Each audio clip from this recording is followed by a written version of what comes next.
JotPsych is a smarter way to run your therapy practice. A scribe assistant that automates scheduling, intake coordination, progress notes, and more. Try it free and get 50% off your first 2 months with code MODERN.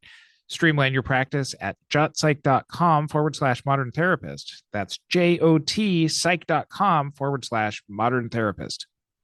Looking for expert speakers for your next event? Kurt Widhelm and Katie Vernoy, that's me, deliver engaging workshops on clinical, legal, ethical, and business topics. Give your audience practical tools to thrive as modern therapists. Learn more at therapyreimagined.com. You're listening to the Modern Therapist Survival Guide, where therapists live, breathe, and practice as human beings.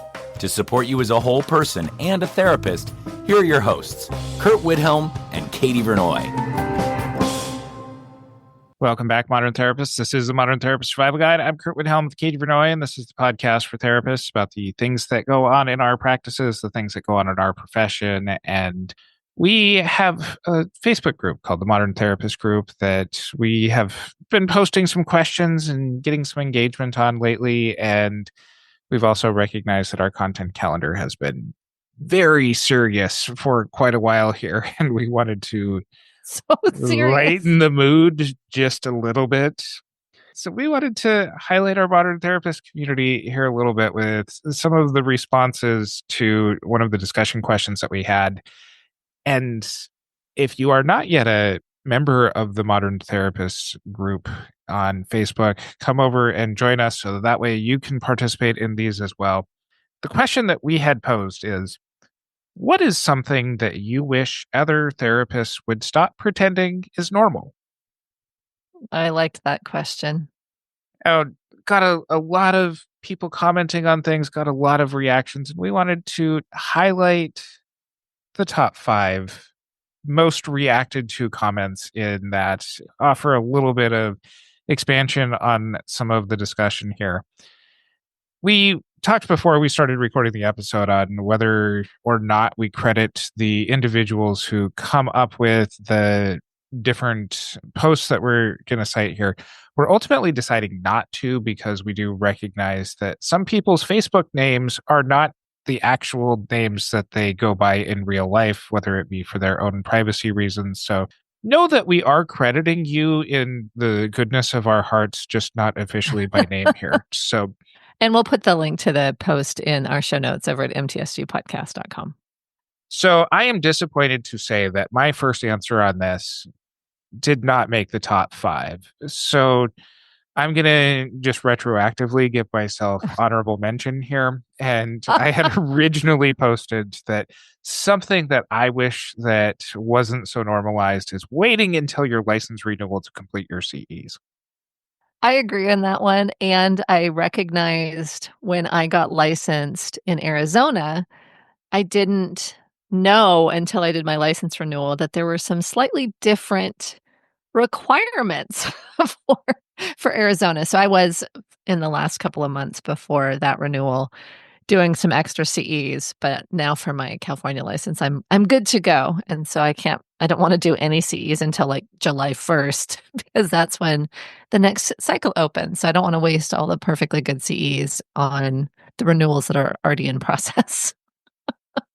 I have just seen too many people over the years who are saying, my license renews in 2 weeks. I have 36 CEs that I need to get through in 2 weeks. And then there's always, at least in California, the publication of the number of people who just lie to the board that say that they've got them all done and ultimately don't. Well, and what's really interesting that I found out from California, pretty much an honor system.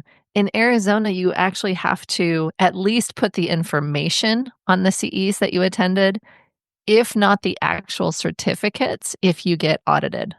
So I was like, I'm going to just put them all in now. And my license was renewed just fine. But yeah, you can't lie everywhere.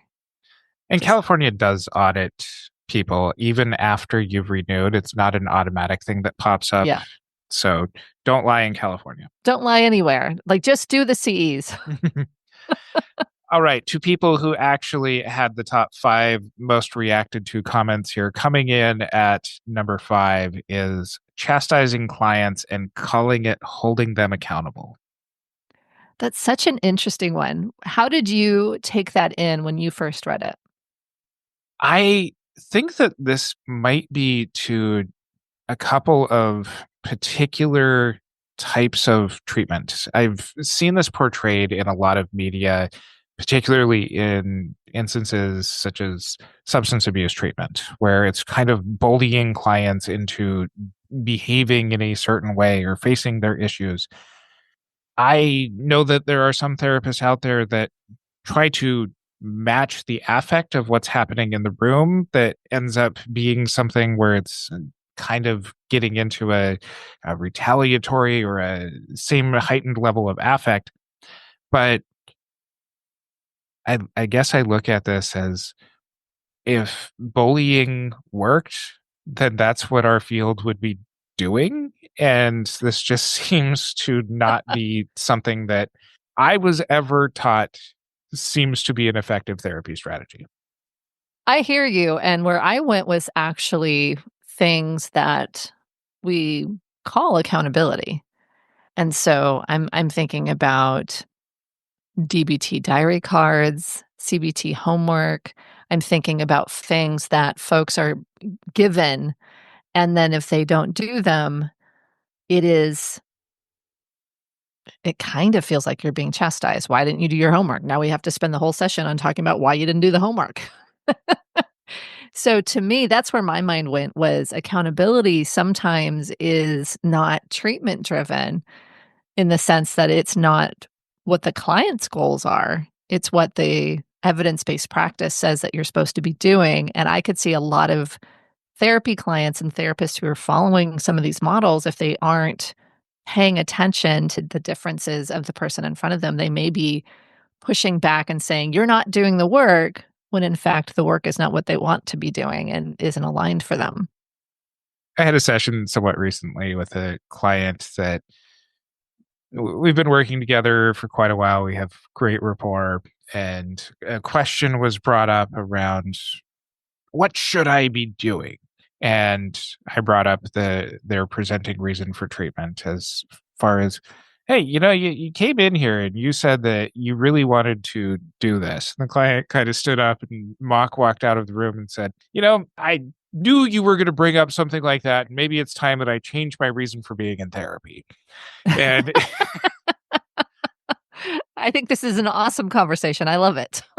so it was hilarious for both of us. But, part of, I guess, the way that I read this is, and hearing your responses, there's accountability and then there's chastising. And I think that Yeah. there's a pretty big difference in the delivery of the two of them. I think that you can hold clients accountable without being negative.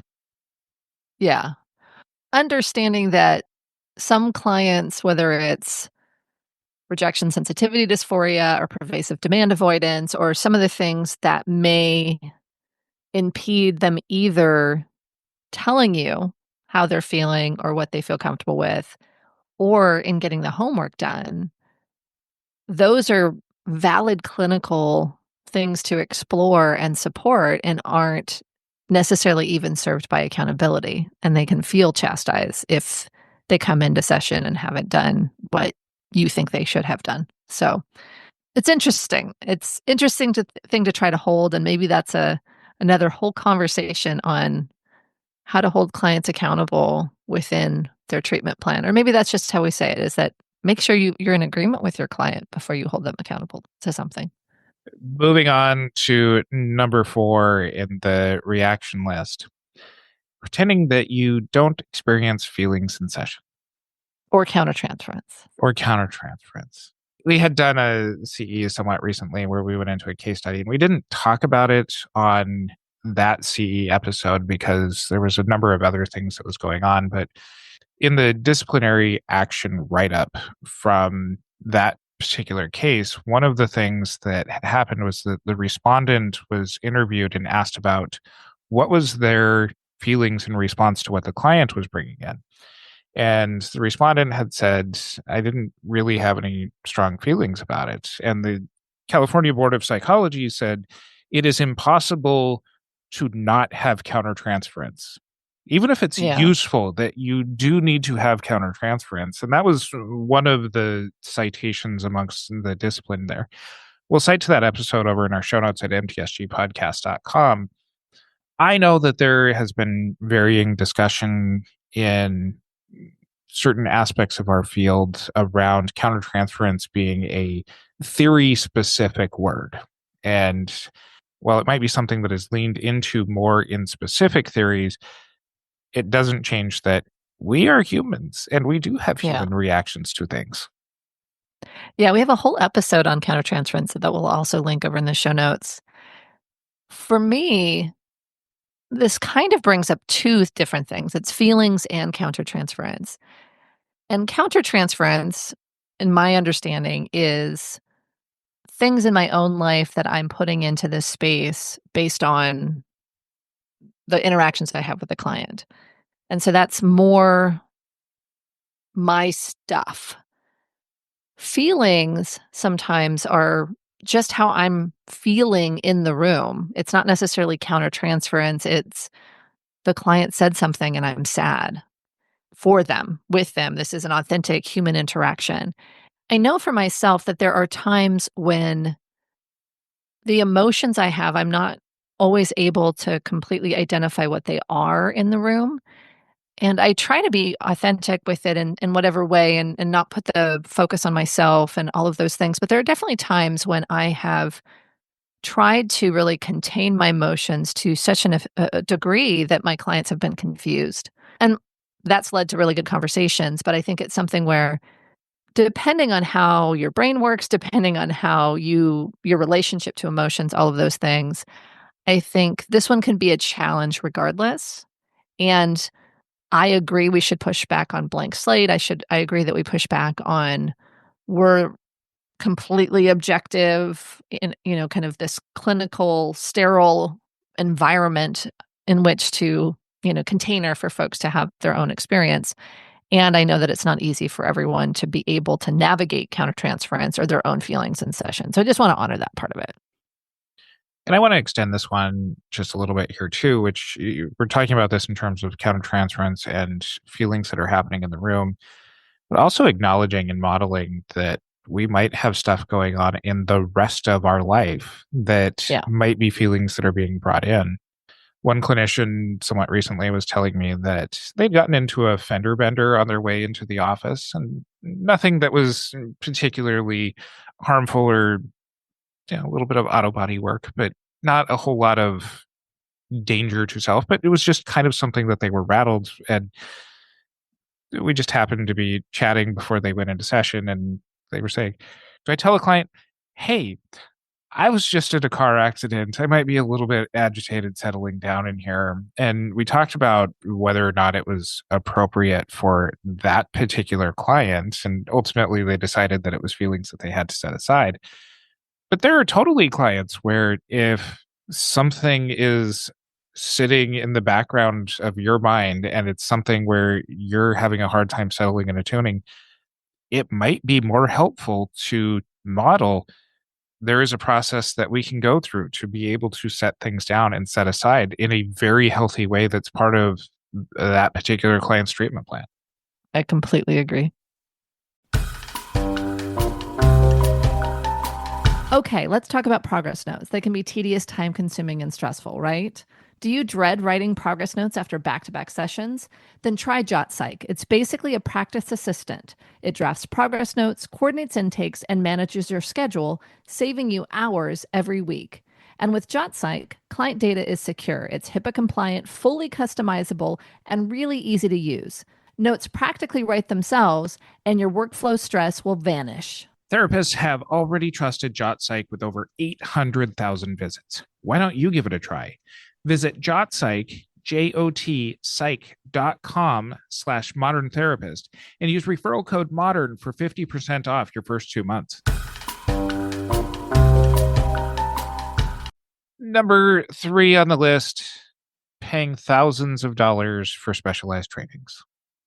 I would co-sign on that a million times. There are so many trainings that are so expensive, and some of them, I think, do line up with this is a bazillion hours. There's a lot of hands-on, there's consultation, there's all the things, and some of them just feel like price gouging.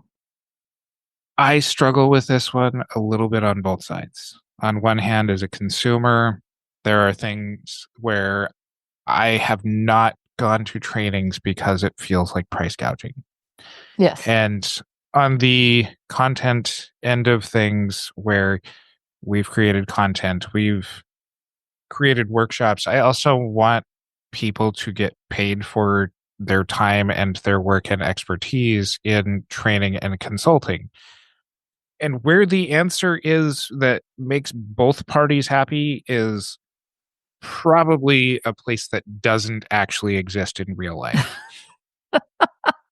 I know that when we were putting together the conference and the things that we were trying to do, even getting to a price that made sense at all was really hard based on all the costs that we had and all the things that were going on. So it's hard. It's very hard. I think for me, the pieces that I look at with the paying thousands for specialized training, the ones that have hit critical mass that everyone has to have, that the big founding organizations of these trainings charge so much or have a lottery, and that you just have to pray that you get in.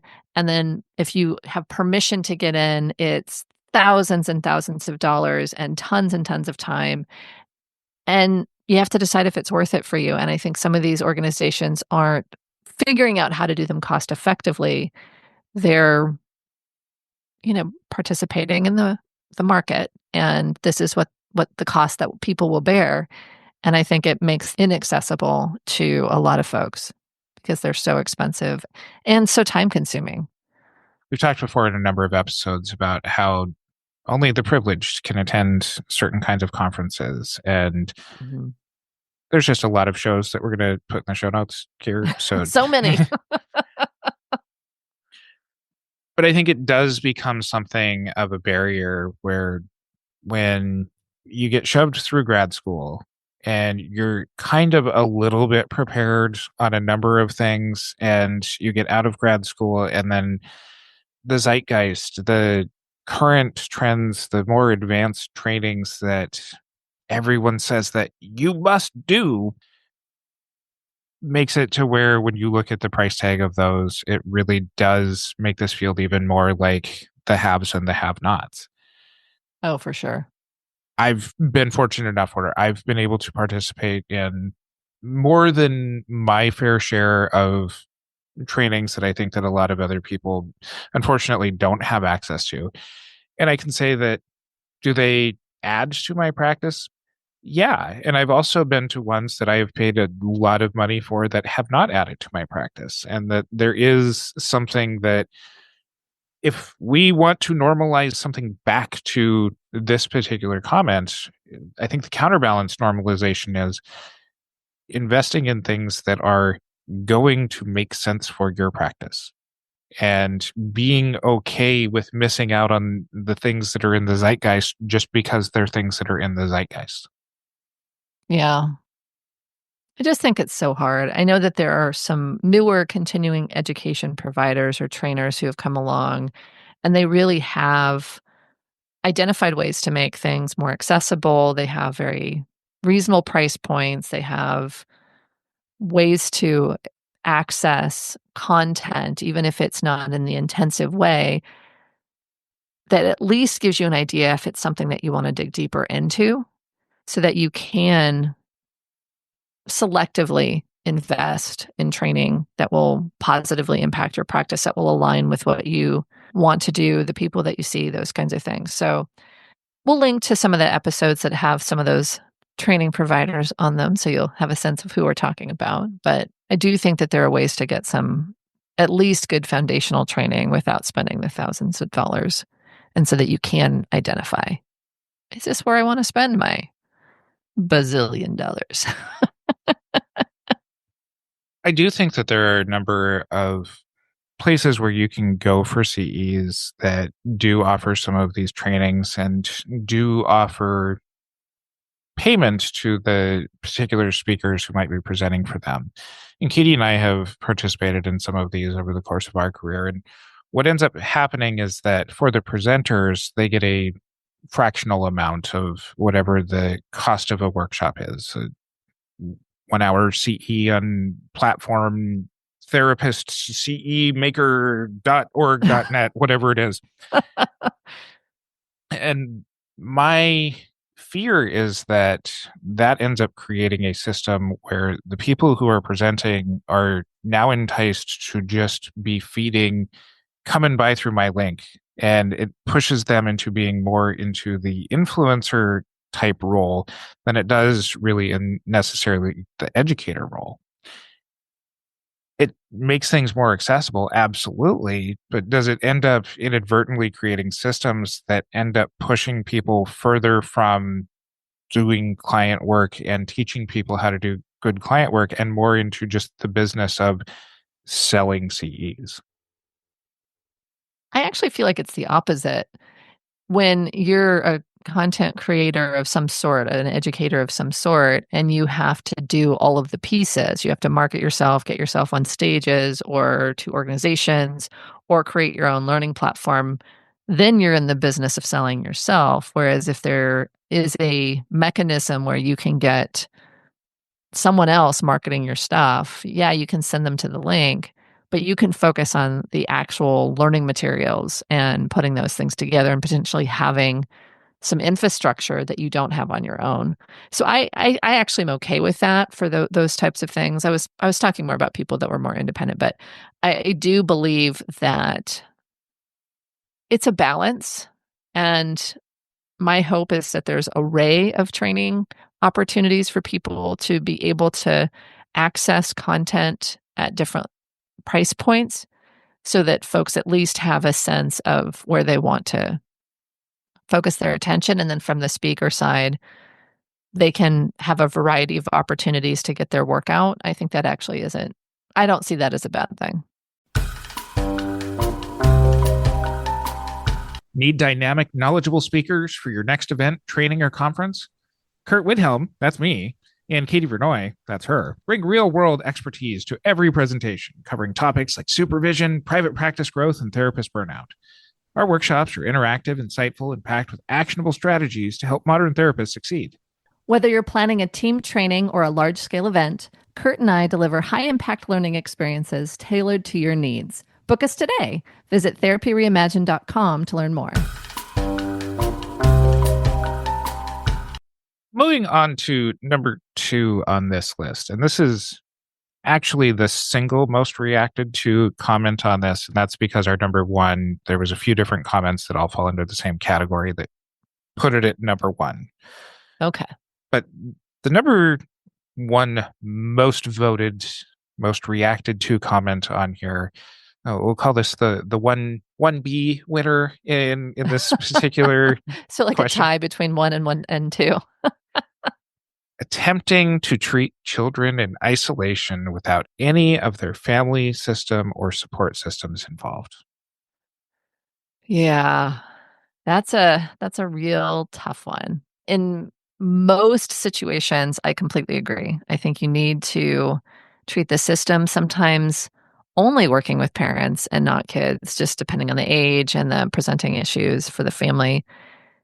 And I do recognize that there are some kids whose parents or caregivers, family members, support system don't approve of their identity, potentially don't approve of therapy, think that the kid is acting out. And in different states at different ages, kids can opt in for treatment and potentially know themselves better than anyone in their support system and actually should be able to be treated in isolation. So I guess there's the exception for me. But generally, I believe that kids with an intact support system, a helpful, healthy support system, should have those folks involved, and the folks that have a really challenged support system, if they're open to the work, I think should also be involved. So I mostly agree. I just worry that if we have like these definitive statements, then all of a sudden folks are going to feel a certain way or potentially take it the wrong way. So I always like to clarify. In my practice, where we serve a lot of children and teens, we make it as a practice habit to talk with families, to say something to the effect of, I get 1 hour out of the week with your child, and you get 167 hours out of the week with your child. And in order for me to be most effective in the treatment that we're doing, we want you to be able to reinforce with the cooperation of the child as part of the treatment plan. We are nearly all marriage and family therapists by training in our practice, that our ultimate goal is to launch the child back into the family system successfully. And that does end up involving family systems work. There are the caveats that we do take into account, as you described. And typically, that is going to be something that is looked at with usually older children. And in Yeah. California, 12 and up can consent to their own treatment. And we kind of use I don't know, a shorthand guideline that if you take the child's age and you put it as a fraction over 18, that's the independence that we really give them. 17 out of 18-year-olds, they're going to be moving into a place where there's a lot more independent decisions. A 4-year-olds, I personally, at this point in my career, can't imagine not including the parents in some Yeah. sort of way around the progress. And part of this is being able to set these expectations from the very beginning of treatment. Are there lots of difficult caveats? We were talking on our team recently about, there's a lot of family systems theories that when we were going through school did not acknowledge divorce and two household systems as a factor in working with children whatsoever. Yeah. And that ends up becoming an extra barrier to treatment. So I love this comment. I think that it's fantastic. It's something that is going to be an expanded conversation in our treatment team meetings about how to communicate this more effectively to everybody. This is one of my favorite comments, and one that I was really happy got put in there. So very happy that this is on the list. I agree. I think there's thought that needs to go into it, but I really cannot imagine working with most folks without having some sense of their support system and potentially inviting the system in. We had the conversation with Adriana about family therapy for adults and potentially bringing support systems in for adult clients. I feel like we can't help but work relationally, partly because of our license, but partly because that's just how we are as humans. And kids really are very reliant on their support system. Number one, there's a few different comments and reactions. This is not a scientific poll, people. So multiple people probably reacted to multiple of these comments, but in aggregate, the largest reactions came down to being paid poorly and unpaid internships. And I don't think that that is a surprise that this tops our list. No, not a surprise at all. And I think that they actually are two different things.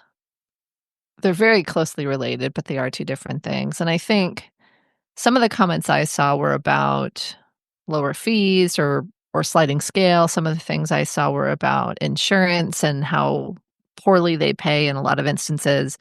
And then there's the unpaid internships or practicums, those types of things. And they're all evidence of us not getting paid well, but I think they're all very different stages and different. I think about it as different advocacy, getting paid internships or early career, making sure that folks are getting paid before they get licensed. That is one element that is very different in a lot of ways than making sure that insurance companies have competitive rates and that folks charge a decent private practice, private pay fee. So we've talked about this in a lot of different places. I don't know if there's much to be said, except we need to be paid better. We need a livable wage. What are your thoughts on the things to add in this particular conversation about the normalization of it, I guess? This is one that we have spoken about a number of times, and I will encourage people to continue to advocate on this and recognizing who you need to advocate to. When Katie and I were on the board of directors for the California Association of Marriage and Family Therapists, we were instrumental in passing the first of the major professional organizations to release a statement that the best practices of supervision include paying a livable wage. And we will not only include links to the episodes about advocacy and about the advocacy around that issue in particular, but also to that statement. So that way you can start to pressure the other professional organizations to release a similar type statement. It is something that has been a very passionate thing for myself, for Katie, for a number of our other close friends to be able to implement some change around making this a profession that is not just by the rich and for the rich. And it does include a lot of directed advocacy work. And I wholeheartedly agree with the sentiment on this. I wholeheartedly want people to know that action can be taken on this kind of stuff. And in the same breath, I want to say when you do get to a position where you can either within your organization or once you get licensed and this no longer applies to you, that this can and should be something that you continue to advocate for because a rising tide does raise all boats, especially in our field. And I think that's the second piece of it. The systemic pieces of not getting paid well, whether it's normalizing that there's interns that are not paid or very poorly paid, or even required to pay for quote unquote training while they're working. I think that there's this other element of how we as clinicians and colleagues frame the payment issue. I'm doing this not for the money, for the outcomes, not the incomes. We've had this conversation so many times. But for me, I think that there's the systemic stuff, which I think is really important because that's where advocacy needs to happen.